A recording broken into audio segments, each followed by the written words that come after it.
Welcome to CNN Student News. We're glad to see you this Tuesday. The show begins with a report involving the issue of profiling. It's defined as making generalizations about people based on their behavior or characteristics like race or gender. The U.S. government is expanding its law enforcement guidelines regarding profiling. Previously, it was banned when it came to race and ethnicity. The new rules announced yesterday build on that, making it illegal for law enforcement to profile people based on religion, country of origin, gender, or sexual orientation.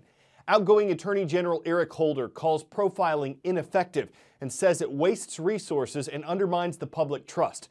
The new rules apply to federal law enforcement operations and anyone involved in them. They don't apply to state and local operations. They also don't apply to U.S. intelligence gathering or to security screenings at borders and airports. Some critics are calling these guidelines too loose and saying they'll allow the FBI and border security officials to continue profiling people.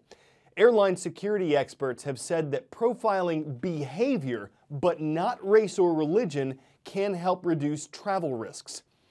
2014 has shaped up to be the best year for hiring since the 1990s. The U.S. unemployment rate stayed at 5.8% in October and November. But employers added 321,000 jobs last month, a major increase. Some of these jobs were likely due to seasonal hiring, temporary retail positions that'll end after the holiday season. And wages are still a weak spot. The median income, what Americans are making, is about the same as it was in 1995. The job market is gaining momentum. 321,000 net new jobs added in November, the most since January 2012. The trend, encouraging. 10 months of job growth over 200,000, the best year now for job growth since 1999.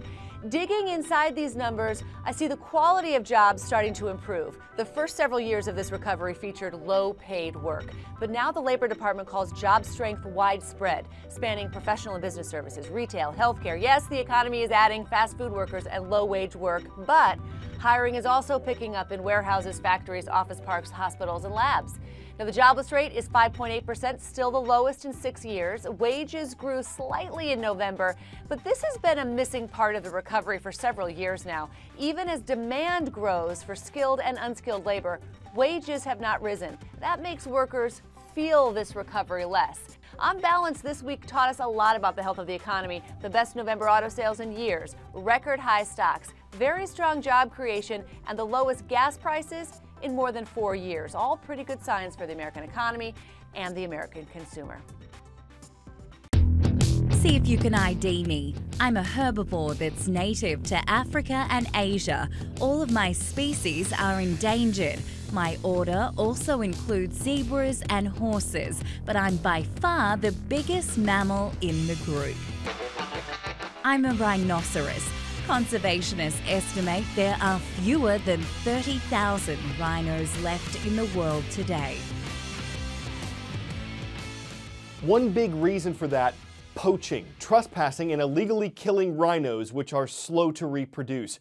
Their horns are what poachers are after. They're made of keratin, a kind of protein we have in our hair.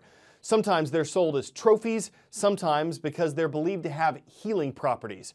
It's why protecting them in places like South Africa is priority.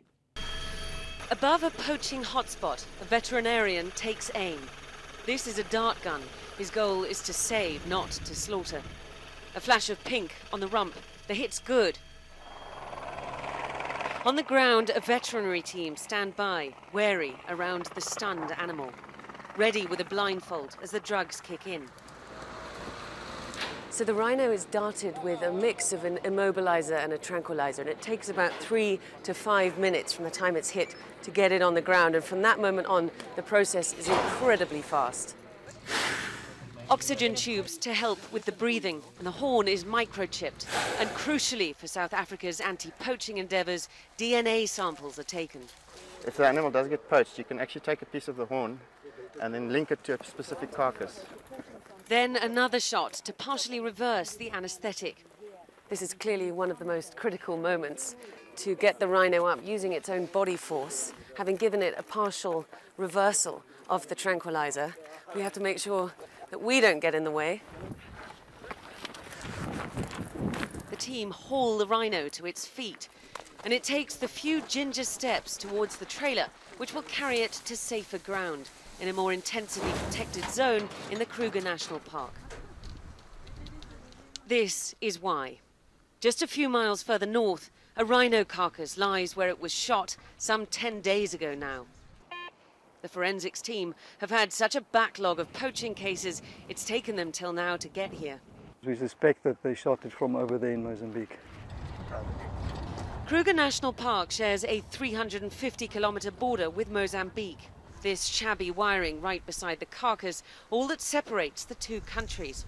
It is no deterrent when rhino horn can fetch more than $100,000 per kilogram on the black market, fueled by insatiable demand from Asia, where they wrongly believe that rhino horns can cure diseases like cancer. There was a rumbling on yesterday's transcript page at CNNStudentNews.com. It was the thunder rolling in. In Medina, North Dakota, at Medina Public School, call this the Thunder Roll Call. Over to Vermont, in the state capital of Montpelier, we've got the Raiders today. They're at U32 Middle High School. And in the city of Rio de Janeiro, Brazil, hello to the American School of Rio de Janeiro. Great to have you watching in South America. Anyone successful will tell you, don't fear failure. Author C.S. Lewis wrote that one fails forward toward success. Thomas Edison, inventor of the light bulb, the record player, a movie camera, was once told he was too stupid to learn anything. Henry Ford failed repeatedly in business before the Model T. It's a good thing their failures didn't stop the successes that followed. Let's celebrate the miscue, the faux pas, the failure to launch. Why? Because travel innovation stands on the shoulders of contraptions that never really took off. Some ideas seem far-fetched, like Ford's Nucleon. Never intended for production, Nucleon was a concept car, designed to run on nuclear power. In 1958, when nuclear power seemed, well, fun. Other ideas seemed poised for success, but failed to take off, like the jetpack. This Bell Textron rocket belt blew our minds in the 65 Bond thriller Thunderball. Shuttle astronauts enjoyed the convenience of jetpacks. A water-powered version starts at about $68,000. And years before the Empire struck back in Star Wars, General Electric built this walking truck. A human operator inside controlled its mechanical legs. But we've never seen anything practical that would fly us over traffic jams during daily commutes. Where is that flying car? Like this $279,000 street-legal airplane called Transition. Inventors say a version that takes off and lands vertically is in the works, and shows just how far we've come in the air and on the ground. 84 years ago in Scotland, inventor George Benny built a demo of his special train driven by a propeller. Old film shows the railplane's plush passenger cabin and fancy exterior, all the while pulled by a propeller on its nose. But Benny's idea just didn't take. So here's to Benny and inventors like him, whose fascinating ideas just never panned out. They prove that on every great journey, there are some setbacks that move us backward on the way forward.